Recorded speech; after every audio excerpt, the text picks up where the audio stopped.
ഇന്ത്യക്കാർക്ക് ഇന്ത്യയുടെ പ്രൊഡക്റ്റ് ആയതുകൊണ്ട് തന്നെ ഇന്ദിരാഗാന്ധിയിൽ നിന്ന് ഹർപൽ സിംഗ് തുടങ്ങി അങ്ങ് ലക്ഷക്കണക്കിന് ആളുകൾ അല്ല കോടിക്കണക്കിന് ആളുകൾ വണ്ടികൾ ഏറ്റുവാങ്ങി അവരുടെ മക്കൾ ഉപയോഗിച്ചു, മക്കളായിട്ട് ഉപയോഗിച്ച് ഒരു ബ്രാൻഡ്. ആ ബ്രാൻഡ് 2017 ഒരു തീരുമാനം എടുത്ത് മൊത്തത്തിലൊരു ചെറിയ മാറ്റം കൊണ്ടുവരിക എന്നുള്ളത്.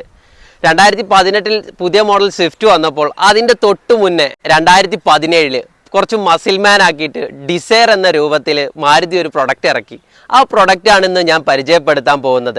2017 വെറും 37,000 കിലോമീറ്റർ ഓടിയിട്ടുള്ള, എങ്ങനെയാണോ മാരുതിയുടെ ഒരു പ്ലാന്റിൽ അല്ലെങ്കിൽ ഒരു യാർഡിൽ, ഷോറൂമിൻ്റെ യാർഡിൽ ഒരു PDI ചെയ്യാത്ത വണ്ടി കിടക്കുന്നത്, ആ കണ്ടീഷനിൽ കിടക്കുന്ന ഒരു വണ്ടി, യോക്കോഹമയുടെ അതിമനോഹരമായിട്ടുള്ള 4 ടയേഴ്സ് ഇട്ടുള്ള വണ്ടി, ആരുടെ ഇടയും കൊണ്ടുപോയിട്ടാലും ഒരു നല്ലൊരു നോട്ടം കിട്ടുന്നൊരു മുതൽ.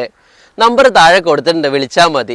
എക്സ്ചേഞ്ച് ആയിക്കോട്ടെ, ഫിനാൻസ് ആയിക്കോട്ടെ, നിങ്ങൾക്ക് നല്ല സിബിൽ സ്കോർ ഉണ്ടോ, 100% പേരെ നമുക്ക് ലോൺ അറേഞ്ച് ചെയ്ത് തരാൻ പറ്റുന്ന വണ്ടി, ഒരു ബ്രാൻഡ് ന്യൂ കണ്ടീഷൻ തന്നെ എന്ന് വീണ്ടും എടുത്തു പറയാൻ പറ്റുന്ന ഒരു ക്വാളിറ്റി ഉള്ള വണ്ടി. നമ്പർ താഴെ കൊടുത്തിട്ടുണ്ട്, പെട്ടെന്ന് വിളിച്ചോ. ഓഫർ പ്രൈസിൽ ഞങ്ങൾ വണ്ടി തരും.